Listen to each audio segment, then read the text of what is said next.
शराबबंदी हटाएंगे ये लोग तो ये अपना जेब भरने के लिए, भ्रष्टाचार करने के लिए। शराबबंदी एक सामाजिक क्रांति है और जो खजाना इन्होंने लुटाया है उसको फिर से उसमें कुछ पैसा जमा करने के लिए करेंगे। बिहार में पैसे की कोई दिक्कत नहीं है, डबल इंजन की सरकार यहाँ है। नमस्कार, आप देखना शुरू कर चुके हैं लाइव फिटीज को। मेरा नाम अभिषेक है। क्या बिहार से शराबबंदी खत्म हो जाएगी? आपको बता दें कि प्रशांत किशोर जिन्होंने बड़ी बात कही है कि बिहार अगले 3 से 4 महीनों में आर्थिक संकट से जूझेगा और बिहार में शराबबंदी खत्म कर दी जाएगी। ऐसे में क्या बिहार में सही में शराबबंदी खत्म हो जाएगी? आपको बता दें कि नीतीश कुमार राज्यसभा जा चुके हैं, शपथ ले चुके हैं और अब मुख्यमंत्री के पद से इस्तीफा देने वाले हैं अगले कुछ दिनों में। ऐसे में बिहार में अगला मुख्यमंत्री बीजेपी का होगा। तो क्या बीजेपी का मुख्यमंत्री शराबबंदी कानून हटा देगा? इसको लेकर बीजेपी के प्रवक्ता नीरज कुमार ने क्या कुछ कहा है? क्या बिहार से शराबबंदी खत्म हो जाएगी? इन तमाम दावों को लेकर क्या कुछ कहा है बीजेपी के प्रवक्ता नीरज कुमार ने, साथ ही साथ प्रशांत किशोर ने क्या कुछ कहा था, वो भी आप सुनिए। आर्थिक संकट का अफवाह फैलाकर प्रशांत किशोर एक बार फिर से जनता को भ्रमित करने का प्रयास, असफल प्रयास कर रहे हैं। जनता उनकी भ्रामक दावों में नहीं आने वाली। शराबबंदी एक सामाजिक क्रांति है, समाज में इससे सुधार हुआ है, महिलाओं के अत्याचार में इससे काफ़ी कमी आई है। इक्का दुक्का घटनाएं कहीं हो रही है तो पुलिस उस पर कार्रवाई कर रही है और नीतीश कुमार जी की यह महत्वाकांक्षी नीति आगे जो भी मुख्यमंत्री बनेंगे उसको जारी रखेंगे। प्रशांत किशोर जी, आपको भरा अफवाह फैलाने की ज़रूरत नहीं है। बिहार में पैसे की कोई दिक्कत नहीं है, डबल इंजन की सरकार यहाँ है। केंद्र से भरपूर सहयोग सरकार को यहाँ मिल रहा है और जो लोगों का वेतन हो, सरकारी कर्मचारियों का, सब समय पर मिल रहा है।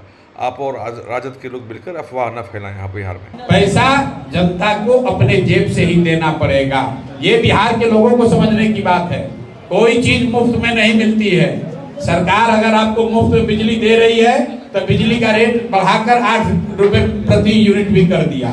अगर सरकार आपको 10,000 रुपया वोट के समय में दी है तो उसके बाद आपको दरमाहा नहीं मिल रहा है। आपने अगर कोई कॉन्ट्रैक्ट के तौर पे काम किया है, वो काम का पैसा नहीं मिल रहा है। पंचायतों में विकास का काम ठप है। और अगर यही व्यवस्था रही, आप देखिएगा 3-4 महीनों में यहाँ फिनेंशियल क्राइसिस, आर्थिक क्राइसिस होगी। और जब आर्थिक क्राइसिस होगा तो ये लोग उसी बहाने से शराबबंदी को हटाएगा, क्योंकि दूसरा कोई रास्ता इनके पास है नहीं। शराबबंदी जो जनसुराज हटाने की बात कर रहा था, वो विचार के स्तर पे कर रहा था कि उसका इस्तेमाल बिहार के नवनिर्माण के लिए कैसे हो सकता है, बिहार के युवाओं का भविष्य बदलने के लिए कैसे हो सकता है। लेकिन ये सरकार अगर हटाती है, शराबबंदी हटाएंगे ये लोग तो ये अपना जेब भरने के लिए, भ्रष्टाचार करने के लिए और जो खजाना इन्होंने लुटाया है उसको फिर से उसमें कुछ पैसा जमा करने के लिए करेंगे।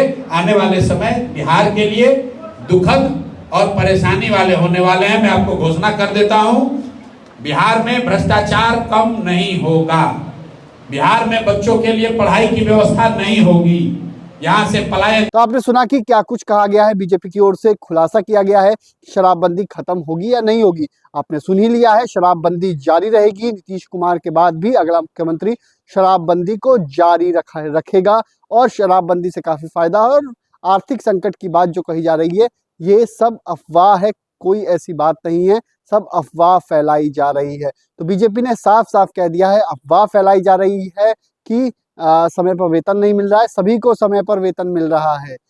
तो बीजेपी की ओर से प्रशांत किशोर पर तीखा प्रहार किया गया है, कई अन्य बातें भी कही गई हैं। वह रही लाइव सिटीज के साथ हमारे यूट्यूब चैनल को सब्सक्राइब करिए। धन्यवाद।